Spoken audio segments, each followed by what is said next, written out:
Begin from this passage here, where we left off in here.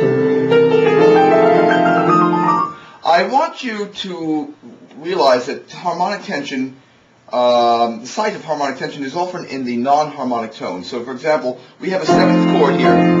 It's essentially a 5-3 chord. The principal particles of which are F, A, C, E flat, and F. In the left hand, it emits the C. It's the fifth degree of the scale, but this fioritura has 18 notes, which means that it gets to, essentially that means 6 to every quarter in the left hand. Now, in addition to shaping it and distinguishing the larger intervals from the smaller ones, third, and then showing the change of direction. Look at that, third, and then we come down stepwise motion, and then up in stepwise motion, and a third again. Yeah. All right, but look, within this chord there are certain non-harmonic tones. They are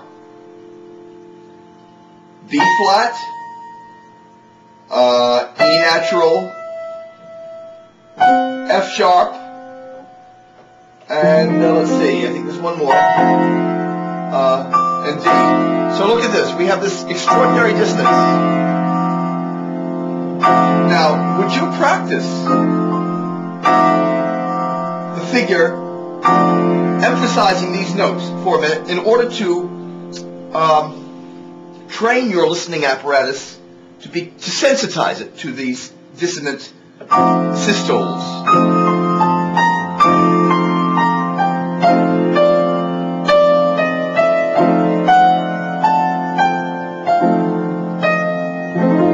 Now, of course, you're not going to emphasize them when you play it, but we want to make sure that you are aware of these things.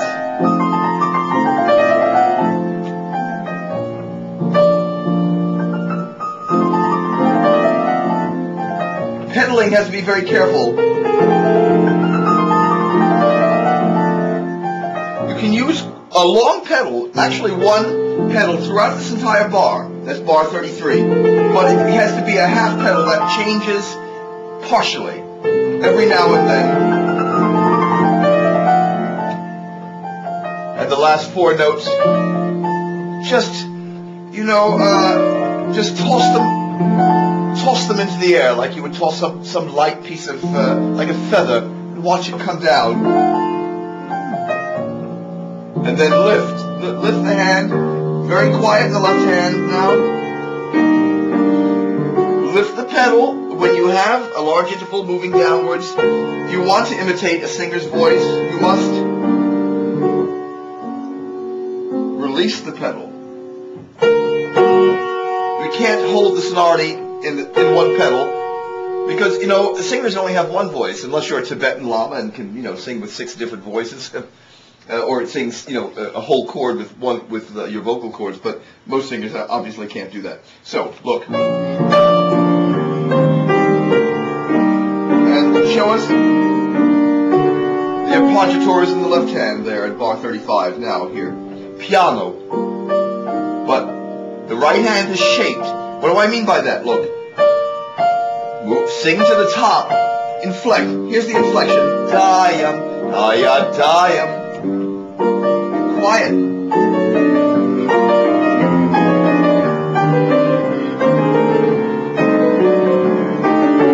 And in places like this, in order to avoid any idea that there are slurs over every 2/8, here we are in bar 39, avoid making big accents on the strong beats, thus. Because you'll end up with something like that. Thus, move a little bit towards the weaker eighth in this figure. Give them a little bit more emphasis. It's a very good rule of thumb, generally, in many places. Now we can become a bit more agitated, connecting the bass octaves. And I want to show you something about this. This is like bells. You know, it's very orthodox. Look, look.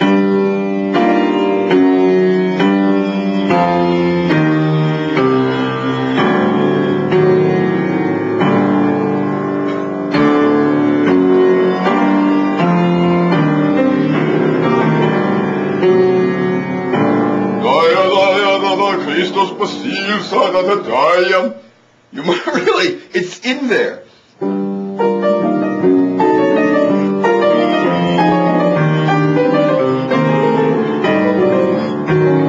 And show us, don't be afraid to show us those appoggiaturas, eh?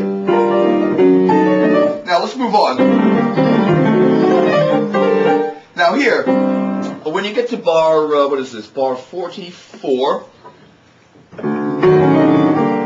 where we've just ended this phrase, now we're going to start a new period here. So I need a little bit of an articulatory silence. We've talked about that before. Where you have a little bit of a Luftpause or a space or breath between notes.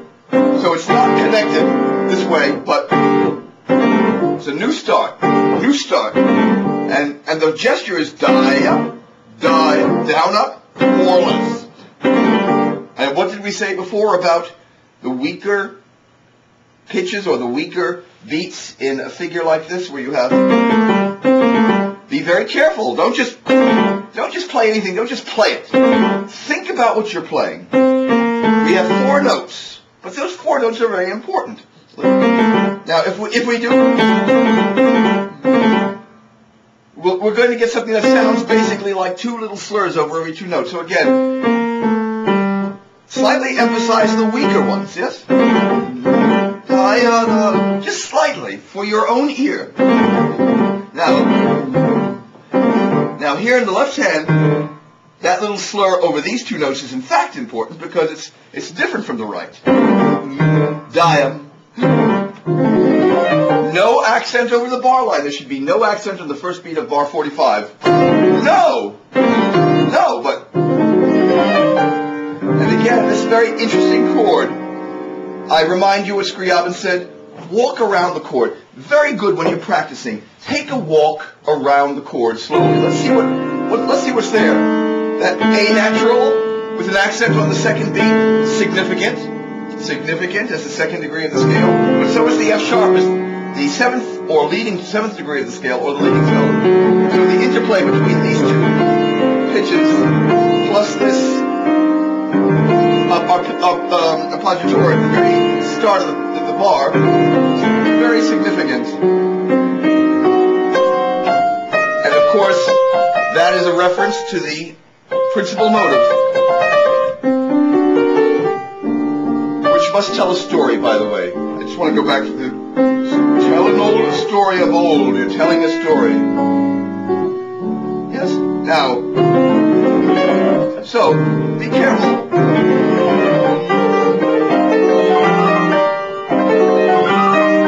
And let's hear the left-hand octaves. The 6th. Mustn't be skittish, but it must sing out. It's a large interval, and just like a singer takes time to move through a large interval, so you must do so at the keyboard. And you'll notice that the slur ends over the bar, which means that G natural in bar 46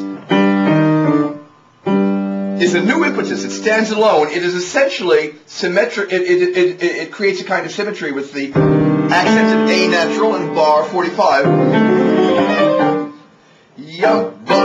So again, articulatory silence. See? Now here,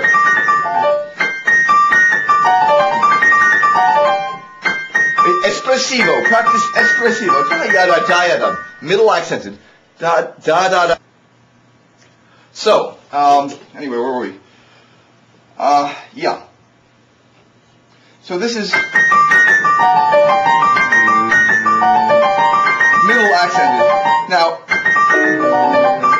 technically, how do we do that so it's comfortable? Again, don't approach the change of register when you switch, move from one register to the other in an awkward way. In other words, you don't want your elbow and your arm all the way out there. Try it again. Keep yourself centered at all times. Imagine yourself in more or less this perpendicular zone in which you are pretty much at all times have a nice straight line going this way up the hand.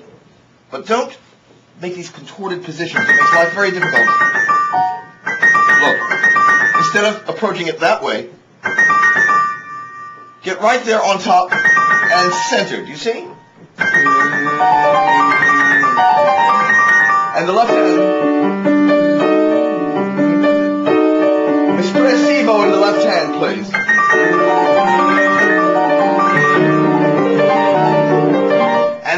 And bring it down from the top. Sing from the top, even though it occurred, the highest note occurs in a weak beat.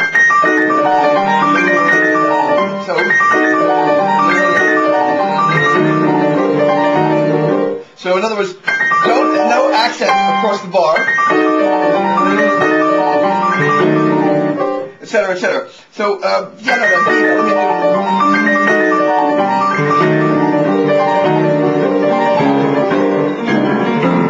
and again, diaphragm.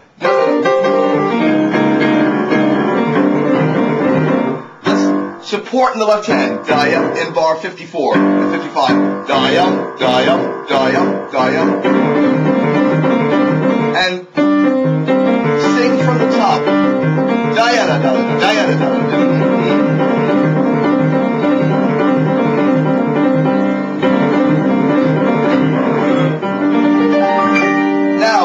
Firmly established G minor at last in bar 56. Again, move to the top, and these horn calls, which is what they are, move to the long note. Ya-da-dee. And can you really show us the tonic without banging it, but just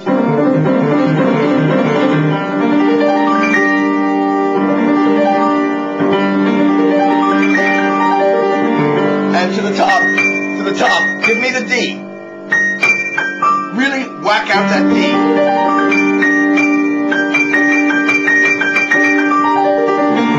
And give me a little hint of the inner voices here.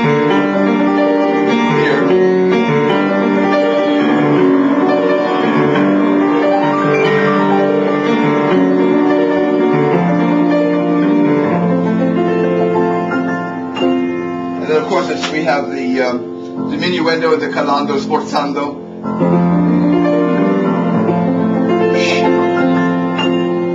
Quieter. One pedal, hold the pedal. Now a new world.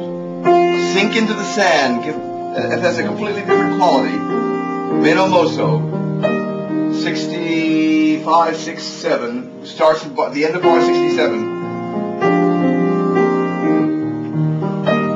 Follow Chopin's pedal markings exactly. He gives you 2 pedals per bar, but the first time he does this, he asks you to pedal on the first beat and then again on the 4th beat. So please do that. It's going to make a difference. But now, look, he asks you to pedal on the 3rd beat in bar 70. The B flats are not equalized. The 3rd one's the important one. New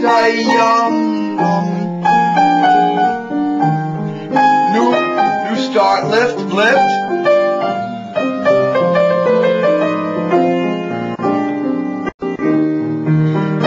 Notice the difference in the pedal.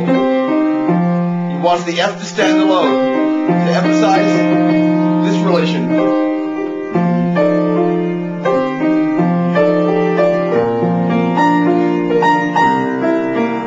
Pedal, so we have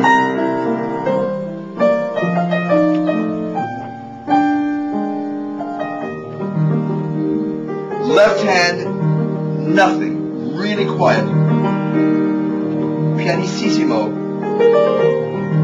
Avoid coming in with any kind of accent in the right hand, don't do that.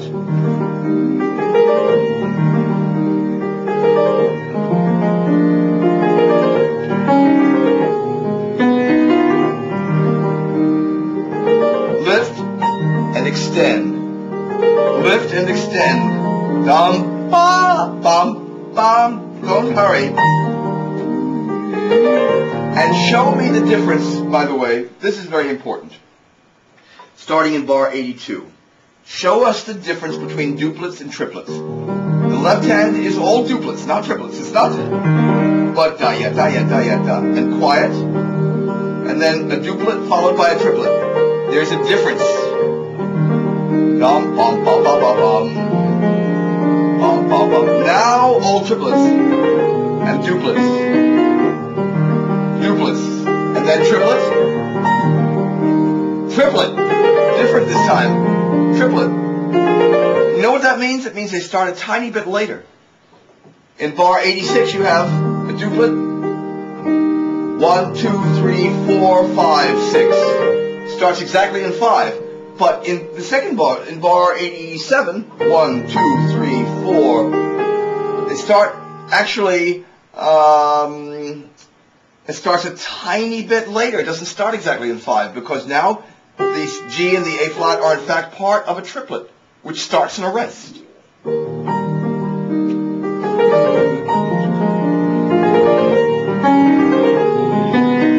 So be very careful in showing us the difference there. Oh, a 6. Show us those 6. Now, pianissimo.